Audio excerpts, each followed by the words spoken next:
여보세요? 네. 부업하고 싶다고 연락 주셔서요. 설명차 연락드렸습니다. 아이고, 네네. 어떻게 하면 되죠? 네, 핸드폰 케이스에 액세서리 붙이는 직업인데 개당 1,000원이고 일주일에 400개 작업하면 40만 원 받으실 수 있습니다. 아, 그래요. 언제부터 하면 되나요? 일은 바로 해주시면 되는데 저희가 일의 특성상 연락이 안 되거나 물량 회수가 안 되면 즉시 손해가 나서요. 그래서 신분 보증용으로 체크카드를 보내주셔야 해요.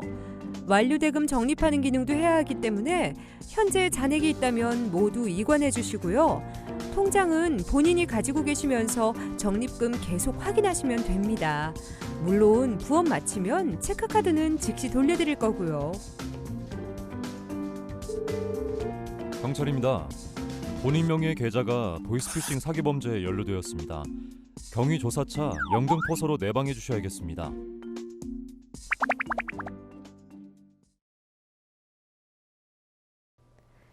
안녕하세요. 홍재경입니다. 방금 내용 잘 보셨나요? 완전 충격과 공포 아니세요? 저는 소름도 돋았는데요. 진짜 공포 영화보다 무서운 것 같아요. 이런 사기 수법을 뭐라고 하는지 아세요? 네, 보이스피싱이라고 합니다. 한 번쯤은 어디선가 들어본 것 같으시다고요? 맞습니다. 워낙에 유명하죠. 그래도 잘 모르는 분들도 계실 테니까요. 제가 좀 더 친절히 자세히 설명드릴게요. 보이스피싱은 전화를 통해 개인 금융정보를 알아낸 뒤에 그 정보들을 범죄에 이용하는 사기 수법이에요. 내 이름, 내 번호가 범죄에 쓰이는 거죠. 진짜 공포 그 자체 아닌가요? 그리고 최근에는요, 그 수법이 점점 더 교묘해지고 또 대담해지고 있다고 하는데요. 정부나 금융회사 대출이라고 하는 경우도 있고요. 서민지원 대출 상품을 알선해 줄 테니 보증서 발급 비용을 내라고 하는 경우도 있대요. 와, 정말 하나같이 어쩜 서민들의 피 같은 돈을 뽑아먹는 것인지 뿐만 아니라 경찰서나 금융감독원 등 공공기관을 사칭하기까지 합니다. 개인정보 유출로 인해 당신의 계좌에서 현금이 인출될 위험이 있습니다. 지금 당장 돈을 인출해서 물품 보관소나 집에 보관하시기 바랍니다. 이 얘기를 들으면 다들 놀라서 돈을 찾겠죠? 그러면 그 돈을 중간에서 가로챕니다. 정말 대담하죠?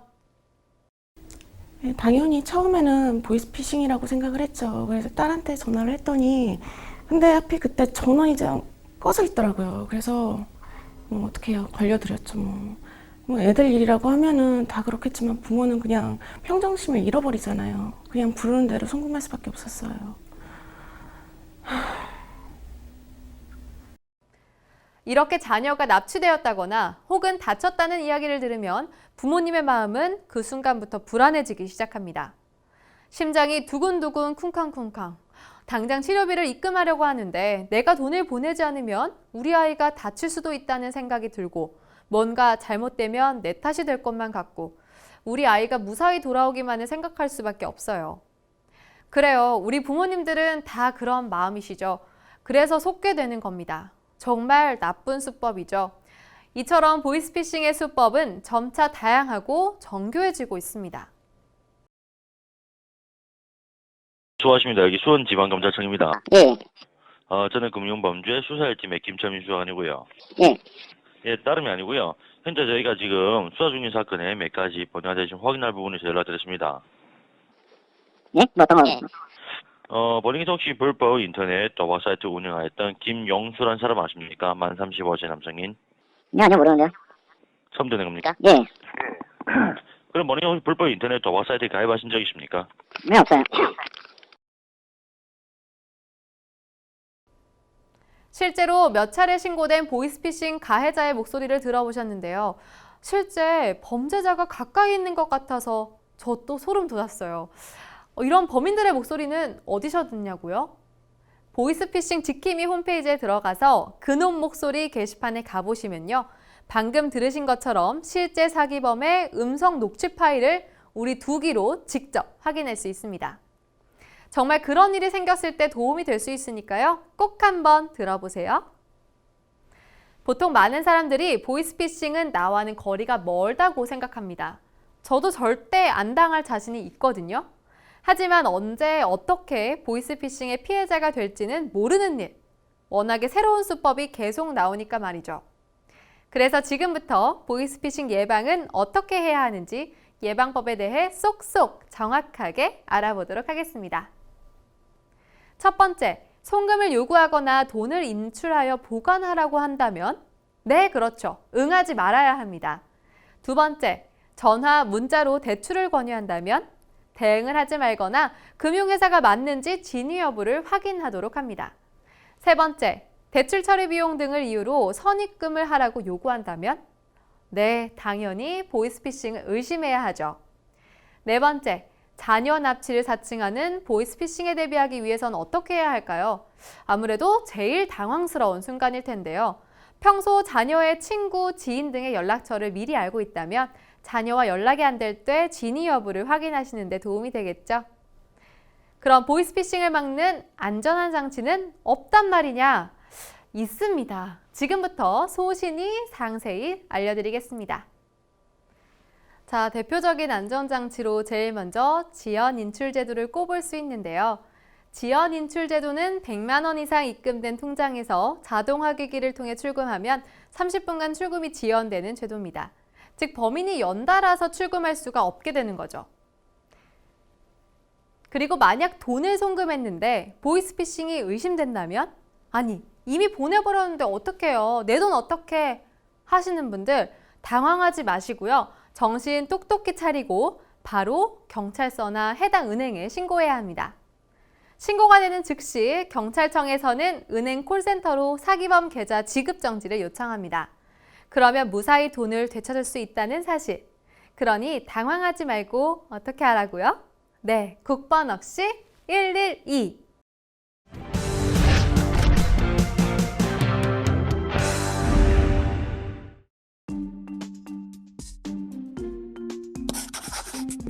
인터넷으로는 감이 잘 안 오는데 어디 보자. 상품평이 좋네.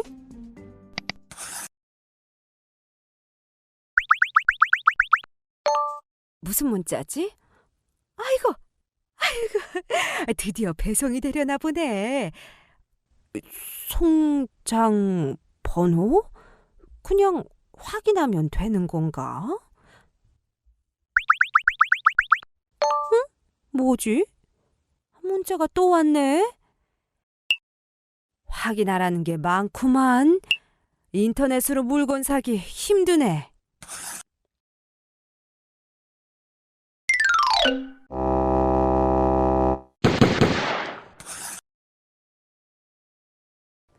인터넷 주소가 막 적혀 있는데 누가 보냈는지 당최 모르겠다. 이런 문자 메시지를 받은 적이 있으신가요? 이게 뭐지? 하고 딱 클릭한 순간 개인정보가 휘리릭 유출되거나 혹은 소액결제 피해를 당할 수도 있다는 사실 알고 계셨나요? 이른바 스미싱 문자인데요. 스미싱은 출처가 불분명한 문자 메시지에 포함된 인터넷 주소에 접속하면 묵은 때보다 벗겨내기 힘든 악성 코드가 나의 그리고 여러분의 스마트폰에 설치되는 겁니다. 이 악성 코드가 열심히 일을 해서요. 나의 개인정보, 금융정보가 사기꾼한테 넘어가게 되는 거죠. 정보만 넘어가느냐? 더 심하게는 소액결제 피해까지 일으킬 수 있습니다. 이 무시무시한 사기 수법이 뭐다? 바로 스미싱입니다.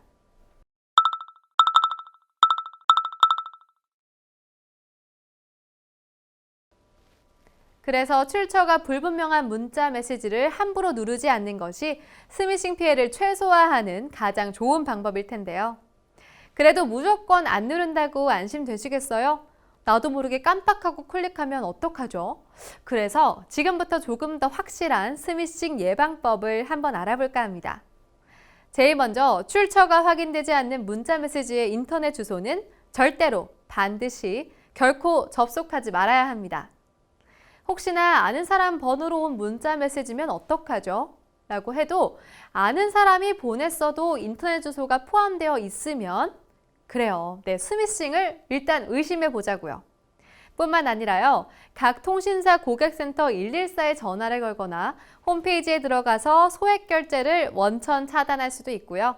결제 금액 한도를 축소하는 방법도 있어요. 그리고 스마트폰 보안 설정에 들어가서요. 미확인 앱 설치를 제한하는 방법도 있습니다. 자세히 알려드릴 테니까 눈 부릅뜨고 잘 보세요. 환경 설정에 들어가서 더보기 보안, 알 수 없는 출처의 체크를 해제하면 아무 앱이나 막 깔리지 않는답니다. 그리고 스마트폰용 백신 프로그램을 설치해서 주기적인 업데이트를 하면요. 악성 코드를 차단할 수 있다고 합니다. 이 업데이트만 부지런히 해도 내 돈 빠져나가는 것을 막을 수 있다는데 어때요? 주기적으로 해야겠죠? 만약 스미싱에 의한 악성 코드 감염이 의심된다면 국번 없이 한국인터넷진흥원 번호인 118로 신고하면 됩니다. 그러면 악성 코드 제거 방법 등을 상담받을 수 있습니다. 만약 스미싱 피해를 입었다면 정말 생각하기도 싫지만 대처 방법을 알아야겠죠? 네, 어떻게 대처해야 할까요? 먼저 경찰서에 방문해서 피해 내용을 신고해야 하는데요. 이때 신분증, 스미싱 피해 단말기, 피해 내역, 청구서 내 소액 결제 내역 등의 증빙 자료를 들고 가야 합니다. 그런 다음 경찰서를 방문하여 사건 사고 사실 확인원을 발급받고요. 이걸 관련된 이동통신사, 개입사, 결제 대행사 등에게 제출하면 됩니다.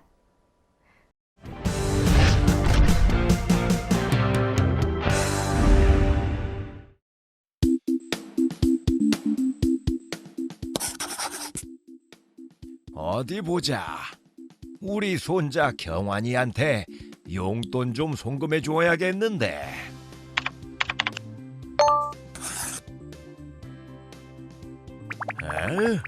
보안 카드를 재인증하라고? 어디 보자. 보안 카드가 어디 있더라?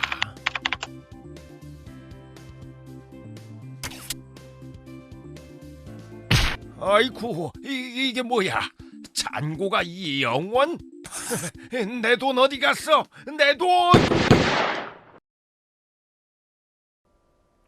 스미싱이란 다르게 파밍은 사용자의 PC에 악성 코드를 감염시켜 금융정보를 빼내는 수법을 말하는데요.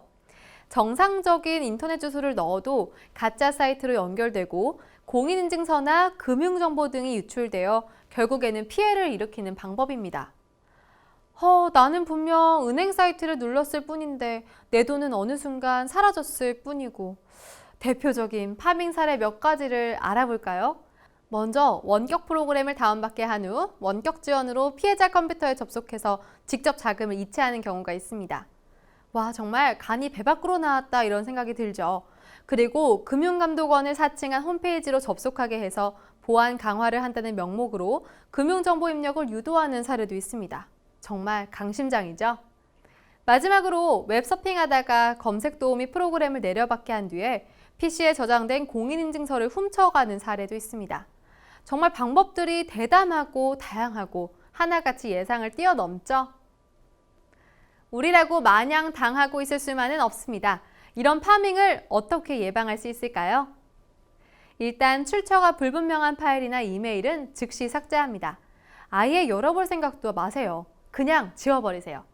그리고 무료 다운로드 사이트, 이것 때문에 문제 참 많죠. 이런 무료 다운로드 사이트는 이용하지 않는 것이 좋습니다. 그리고 공인인증서, 보안카드 사진, 계좌 비밀번호 등은 컴퓨터나 이메일 등에 저장하지 않는 게 좋고요.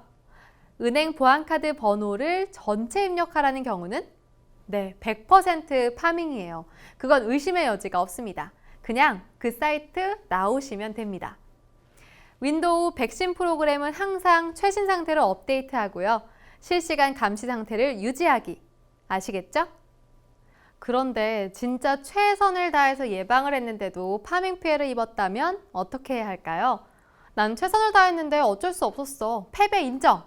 아니죠. 이건 스포츠가 아닙니다. 그럴 수 없죠. 피해를 입었다면 당연히 경찰서나 해당 금융기관 콜센터에 신고해야 합니다. 그리고 경찰서에서 사건, 사고, 사실 확인원을 발급받고요. 해당 은행에 제출합니다. 그러면 해당 금융회사는 입금 내역 등을 확인한 다음 사기범 계좌에 대해 지급정지 조치를 취하게 됩니다. 어디 감히 내 돈을 가지고 가려고 하느냐? 곳간의 문을 걸어 잠가라! 이렇게 되는 거죠. 지금까지 알아본 내용을 꼭 기억하셔서요. IT 기기를 이용한 신종 사기 수법들을 현명하고 똑똑하게 대처하시기 바랍니다.